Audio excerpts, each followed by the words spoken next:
Madame, Messieurs, c'est toujours un réel plaisir pour nous de vous retrouver pour cette émission Femmes. Femme qui reçoit pour vous aujourd'hui une artiste. Elle est artiste, mais elle est aussi actrice dans la société. Et avec elle, nous avons un thème précis, né pour impacter. On va savoir de quoi il s'agit, évidemment, lors de ces discussions. Encore une fois, bienvenue à vous, bienvenue également à notre invité du jour. Bien, merci beaucoup, Maman Fiza. Ruth Pala, c'est comme ça qu'on vous appelle. Alors, vous êtes artiste? Oui, je suis artiste. Et ça fait combien de temps? Ça fait plusieurs années maintenant. Je ne sais pas compter parce qu'il faut dire que j'ai commencé à chanter très très jeune. J'étais très très petite. Ok. Mais dans la carrière musicale, ça fait quand même plus de 10 ans. Plus de 10 ans. Oui. Et combien d'œuvres? Bon, jusque-là, seule, pas encore, mais très bientôt, dans quelques jours, quelques semaines. Donc, je vais présenter ma première chanson, mon premier single. Single, oui. Oui, mais sinon, j'ai travaillé avec plusieurs personnes en collaboration. Dont le Pastor Lodlombo, Maman Dena, la sœur Deborah Lukalou. Ok. Et puis, je travaille avec le collectif Smile. J'ai un peu travaillé comme ça avec quelques personnes. Et vous vous sentez bien dans la musique? Oui, très bien. Très, très bien d'ailleurs. Ça se passe bien, vous n'êtes pas étouffé? C'est vrai qu'il y a beaucoup d'artistes maintenant, hein. Surtout les jeunes artistes, on en compte en centaines. Beaucoup, je ne me sens pas étouffée, je pense que je suis juste à ma place. Vous êtes juste à votre place. Je pense que c'est le plus important. C'est le gospel, c'est votre style? Exactement, le gospel. Pourquoi avoir choisi le gospel? Parce que c'est un appel, déjà je suis chrétienne avant d'être musicienne. Et je pense que par rapport au don que Dieu m'a donné, je me suis dit, je vais le servir par le chant. Ok. Yeah. Et en tant que femme, vous avez en fait cette thématique qui nous réunit aujourd'hui, c'est né pour impacter. Exact. Né pour impacter. La première question, c'est d'avoir, est-ce que d'abord vous-même vous êtes né pour impacter? Oui, je suis née pour impacter parce que je crois que chaque vie représente justement une mission que Dieu nous donne. En particulier pour venir, nous venons sur Terre pour un objectif. Ça, c'est déjà la première des choses que nous devons savoir. Parce qu'il faut dire qu'il y a d'autres personnes qui pensent, comme on le dit en Lingala, qui sont venues sur Terre pour accompagner les autres. Déjà, il faut enlever cette pensée, se dire que si tu existes, c'est pour un objectif. Et il faut découvrir cet objectif-là. Et c'est l'étape justement de la découverte des objectifs qui est un peu plus cruciale parce que parfois les gens ne savent pas par où commencer, surtout dans une société où on est presque perdu dans tout, c'est un peu compliqué. Comment se découvrir? Comment se découvrir? Déjà, parce que je parle du fait que je suis musicienne, je suis chrétienne, musicienne gospel. Moi particulièrement, je suis rentrée en moi-même. Déjà, je précise que je travaillais, je faisais autre chose et tout, jusqu'à accepter justement que je suis appelée à chanter, à faire cette carrière. Vous avez tout abandonné? Oui, j'ai laissé vraiment tomber. Donc la musique vous nourrit alors?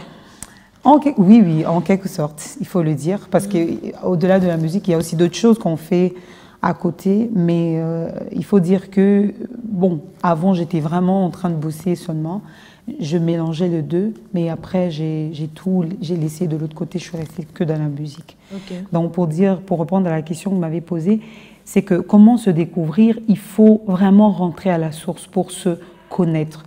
Savoir quelle est cette chose qui vous passionne, quelle est cette chose quand vous le faites avec votre cœur, vous le faites avec votre, de tout, avec la joie. Donc, parce qu'il y a beaucoup de choses qu'on peut vouloir faire, mais on sait qu'il y a dans un domaine précis où, quand vous le faites, vous vous sentez accompli. Et c'est dans ça que vous devez vous plonger et savoir que vous êtes appelé à ça. Et cet impact, vous la résumez dans le fait que vous ayez du succès, qu'on vous connaisse, ou c'est le fait de s'épanouir dans ce que vous faites? Parce qu'il faudra aussi relever cette différence-là. Oui, l'impact, c'est pas forcément... parce qu'il y a beaucoup de gens qui ont impacté sans pour être connus. Ça, c'est déjà quelque chose qu'il faut vraiment signaler, qu'il y a beaucoup de gens qui ont impacté sans pour autant être connus. Impacter, c'est aussi au niveau où il y a des gens qui peuvent parler de ce que vous avez apporté dans leur vie. Moi, je dirais que mon impactation particulièrement, c'est par rapport aux personnes qui sont autour de moi. Qu'est-ce que j'apporte dans la vie de ces personnes? Si je suis capable d'entendre quelqu'un dire que j'apporte du positif dans sa vie, alors là, je commence à impacter. L'impact, ce n'est pas par rapport au fait que les gens nous acclament, parce qu'il faut dire qu'il y a beaucoup de gens qui sont connus, mais dans les mauvaises choses. Il y a des personnes qui sont connues peut-être parce qu'un jour, on l'avait arrêté parce qu'il a volé quelque chose.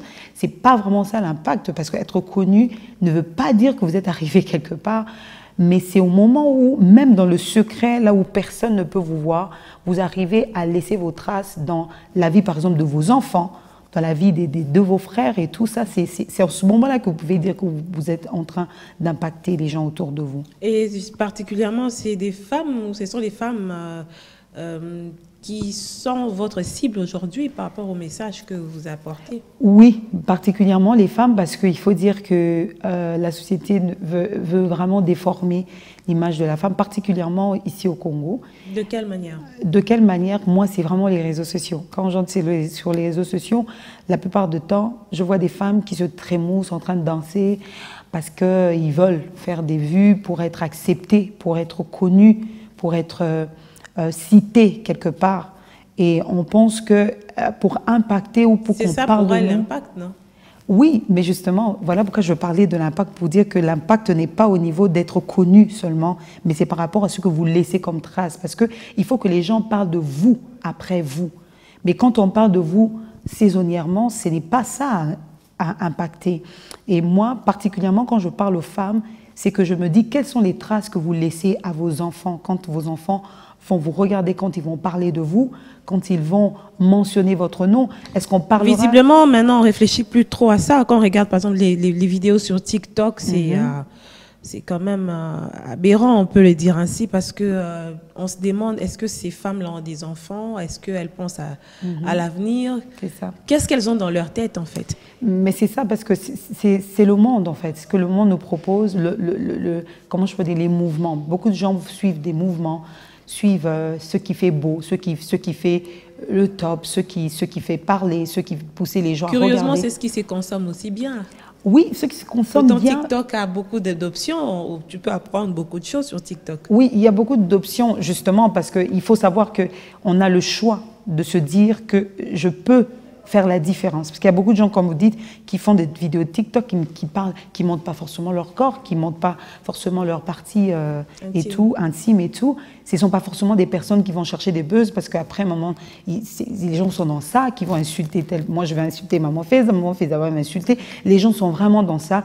Ils oublient que les randos, voilà. Ils oublient que nous avons une société à construire, nous avons l'avenir de toutes ces personnes qui vont venir. Maman Feza, moi je me pose la question de savoir que va devenir cette génération qui va venir après nous.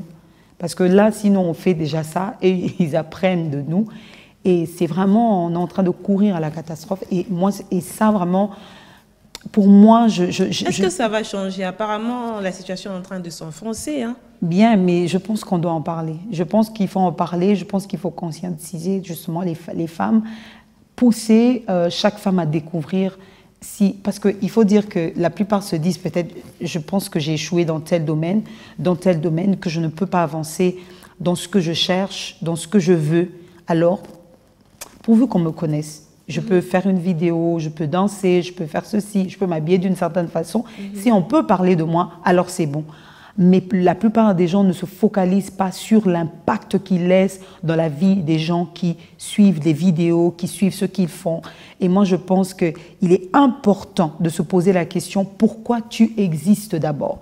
Est-ce que c'est pour que tu insultes quelqu'un sur les réseaux? Est-ce que c'est pour que tu montres ton corps? Parce que nous tous, on a eu un passé, ça c'est vrai, on a eu un passé qui n'a pas été beau, qui n'a pas été bien, mais chaque jour, tu te bats pour être meilleur que hier. Tu te dis, j'ai besoin de donner le meilleur de moi pour que après moi, que les gens puissent avoir un héritage qui pourra servir aux autres pour devenir encore un peu plus meilleur. L'image de la femme, en fait, c'est cette femme qui éduque, c'est cette femme qui a beaucoup de pudeur. Hein. C'est l'image que nous avons de la femme africaine. Mais aujourd'hui, quand on regarde TikTok sur l'ensemble du territoire congolais, on a une certaine image de cette femme. On pense que c'est la femme qui danse, c'est la femme qui parle beaucoup, c'est la femme qui est dans cette légèreté, en fait. Alors que il y a beaucoup de choses que la femme peut donner sur ces réseaux pour pouvoir impacter, comme on est en train de le dire aujourd'hui. Est-ce que ceci n'est pas aussi le fruit d'une certaine société qui est en train de se perdre, en fait? Comme vous l'avez dit tout à l'heure, ce sont les femmes qui pensent qu'elles ont échoué. Les gens sont, comme on dit, hein, les gens ont craqué. Et ils ne savent plus à quel sein se vouer. C'est pas faux, parce qu'il faut dire que, bon, on a perdu des valeurs. Un jour, j'étais dans une émission, je disais qu'on a perdu des valeurs. Parce que petit à petit, il y a certaines choses qui reviennent. Il y a certains... à un moment donné, moi, je suis contente pour savoir qu'il y avait des filles, il y avait des modèles des jupes, il y a des modèles des robes, il y a des modèles des vêtements qui couvraient d'ailleurs la femme, qui est revenue à la mode. On a un peu essayé de pouvoir moderniser ça et tout ça. Mais on a perdu des valeurs. Quand je parle de perdre des valeurs, c'est en termes... On ne regarde pas ce que nos mères nous ont donné, on ne regarde pas ce que nous avons comme richesse.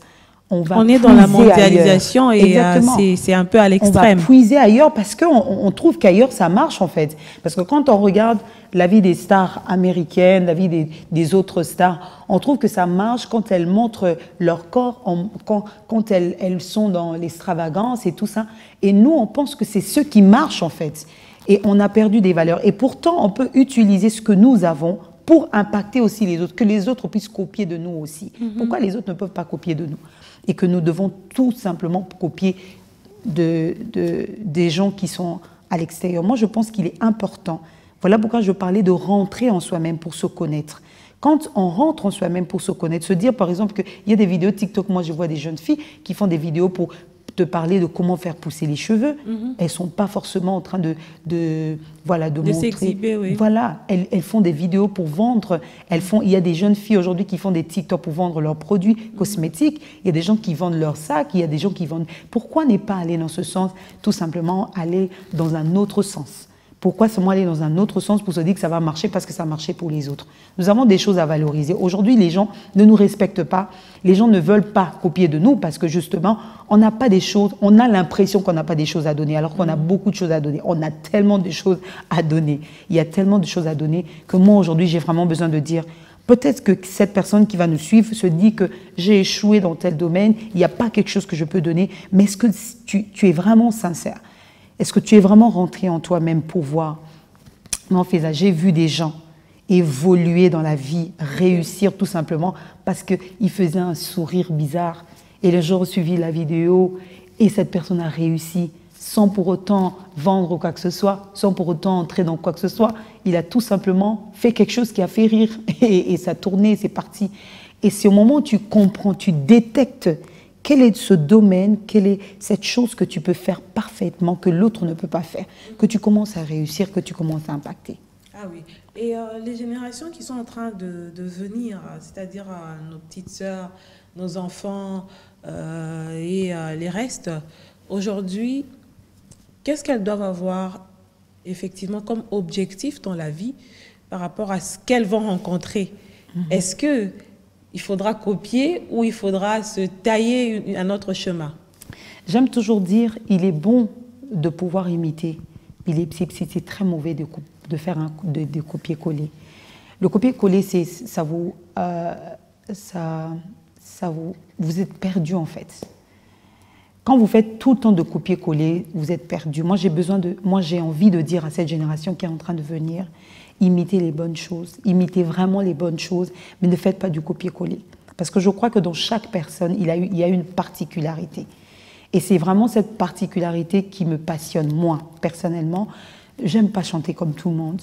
j'aime pas m'habiller comme tout le monde, j'aime pas me coiffer comme tout le monde, j'aime pas me maquiller comme tout le monde, parce que je pense que chaque personne a quelque chose à donner de beau, de bien, que les gens doivent copier. Et moi, j'ai vraiment envie d'encourager la génération qui est en train de venir, de copier les bonnes choses, de copier Maman Feza, de copier les bonnes femmes qui sont en train d'impacter, de copier les bonnes mères qui sont en train de donner des valeurs, et aussi de pouvoir rentrer en soi-même pour se découvrir, découvrir qui ils sont vraiment, découvrir quels sont les potentiels qui sont en eux, découvrir en fait, se découvrir, c'est très très important parce qu'il y a beaucoup de gens qui se perdent parce qu'ils ne se connaissent pas.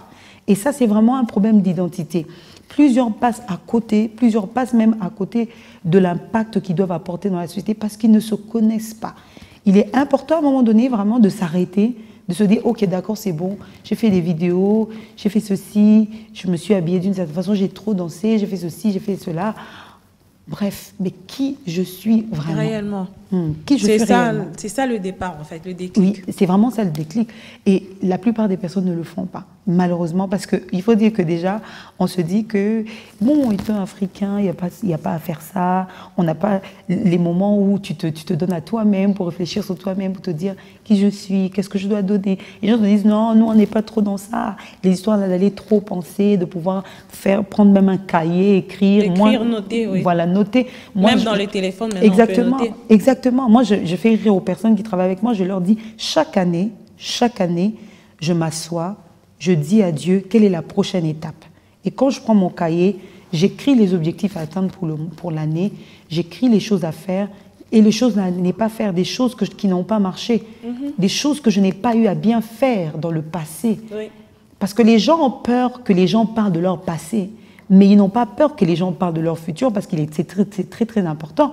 Ils ne se posent pas la question de savoir, ok, ça n'a pas marché, ok, j'ai fait peut-être des vidéos, parce que ça aussi, il faut savoir que quand on va faire cette émission, quelqu'un va se poser la question de savoir, mais donc moi je suis perdu. Non, tu n'es pas perdu en fait.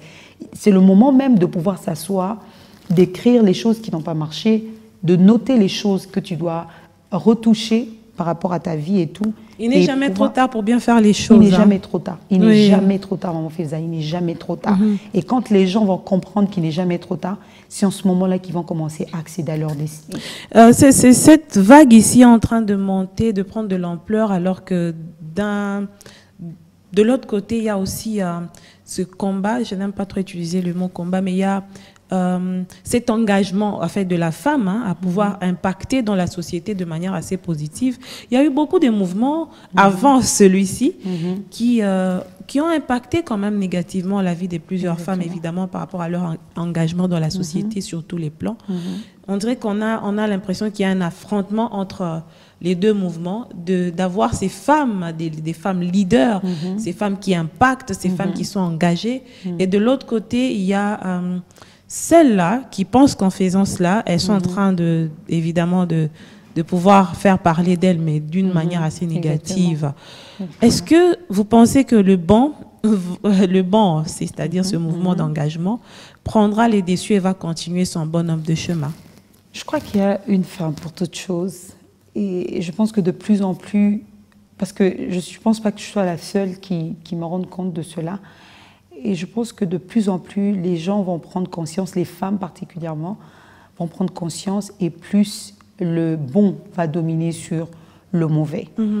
Parce qu'à chaque fois qu'il y a un changement qui doit s'imposer, à chaque fois qu'il y a un mouvement qui doit apporter le positif, il y a toujours, je ne vais pas utiliser également le mot combat, mais il y a ce, comment je peux dire, il y a ce mouvement qui vient, je ne sais pas le mot utilisé, le mot exact. Une sorte d'opposition. D'opposition qui, en tout cas, on doit s'attendre à cela, qu'il y ait des oppositions, des personnes qui vont penser qu'on est folle, des personnes qui vont penser qu'on exagère, des personnes qui vont penser, qui vont venir avec toutes sortes d'idées.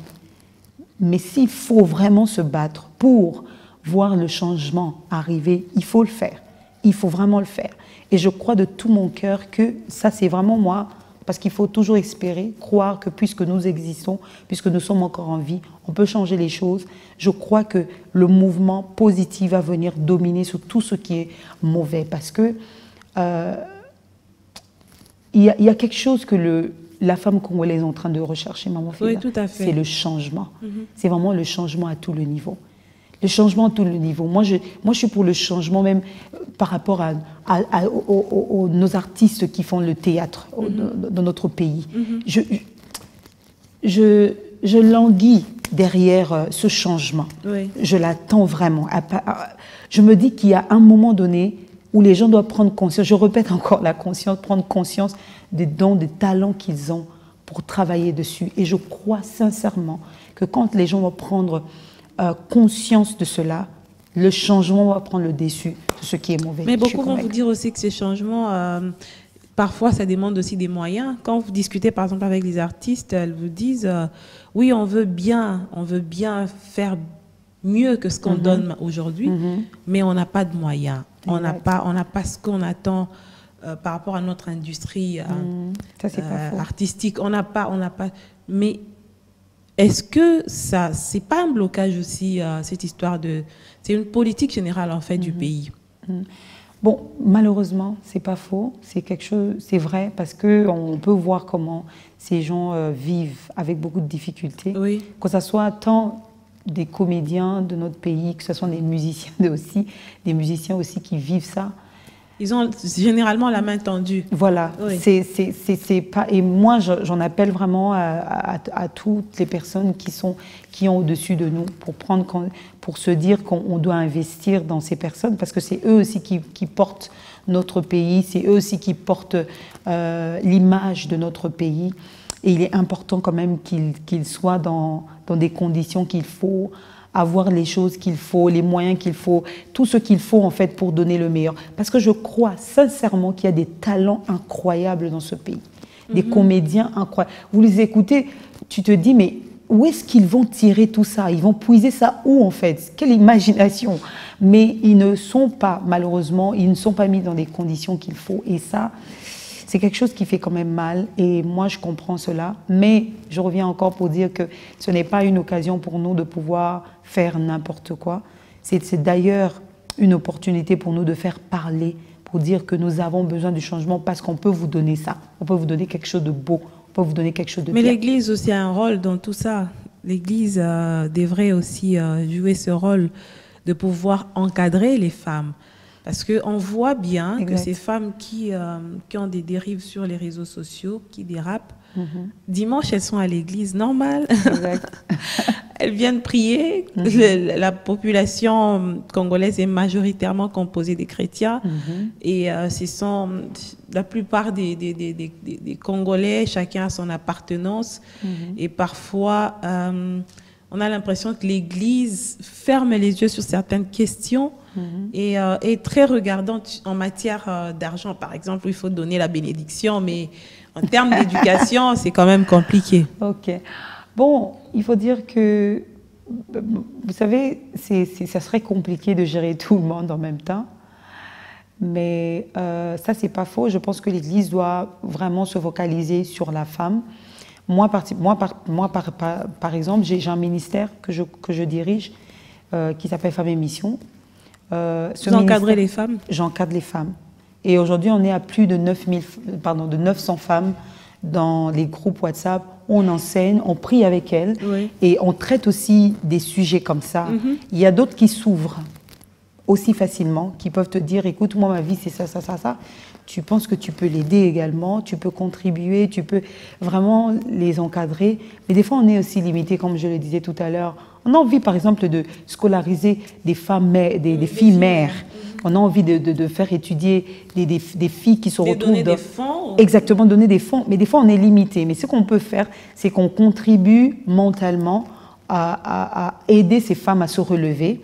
On contribue aussi dans la prière, dans les conseils, pour que ces femmes puissent se relever et commencer à se dire non, je sers à quelque chose et que je ne suis pas appelée à me vendre pour pouvoir survivre, pour pouvoir subvenir à mes besoins. Et ça, c'est très important que l'on parle du rôle de l'Église. Le rôle de l'Église est très important par rapport à l'encadrement de la jeune fille. Oui. Mais comme je le dis, on ne peut pas gérer tout le monde. Parce que, par exemple, dans les églises, il se fait qu'on est peut-être à 1000 ou à 5000. On ne pourra pas suivre, mais il faut que ces jeunes filles aussi prennent la responsabilité, en fait, comment je peux dire, leur responsabilité, de se dire, j'ai vraiment envie de changer. Je veux du changement dans ma vie. Il faut que quelque chose change. Et approche ces personnes pour dire, moi, je veux changer. Il y a quelque chose que je veux, mais je n'arrive pas à le faire.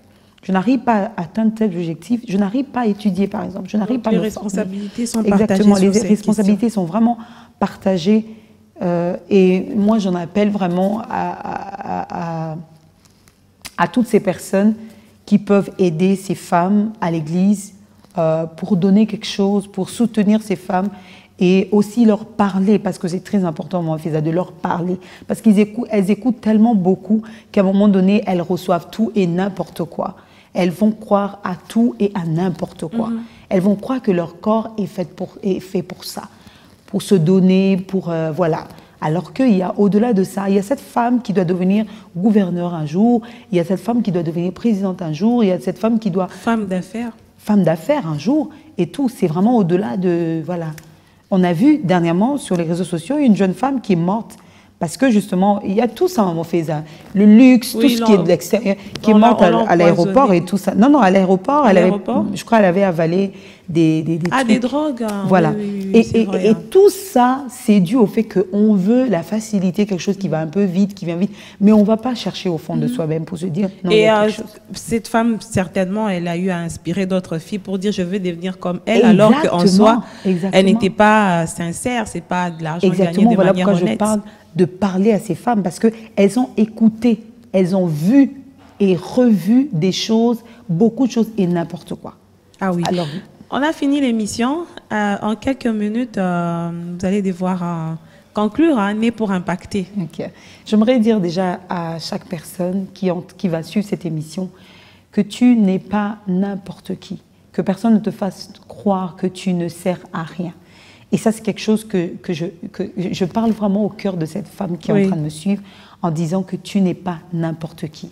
Tu n'es pas né pour échouer. Tu es né pour briller, pour impacter. Va chercher au plus profond de toi.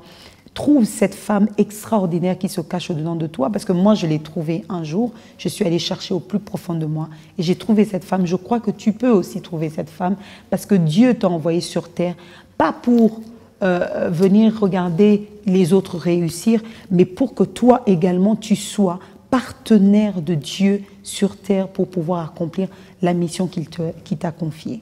On a fini. Merci Ruth Pala et merci surtout bon vent pour votre carrière musicale.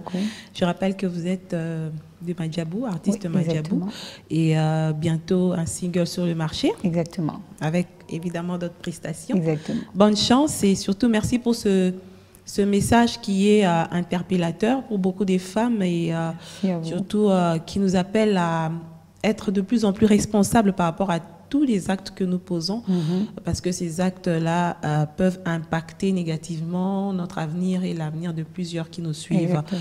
La femme est une référence, la femme, elle représente beaucoup dans la société, c'est vraiment elle qui éduque, donc on a ces valeurs que nous devons prôner, que nous devons garder jalousement pour pouvoir évidemment maintenir ce rôle que moi j'appelle mystérieux par rapport à le rôle d'éduquer nos enfants. Merci, à bientôt. Merci à vous, chers téléspectateurs. On se retrouve prochainement pour un nouveau numéro de Femmes.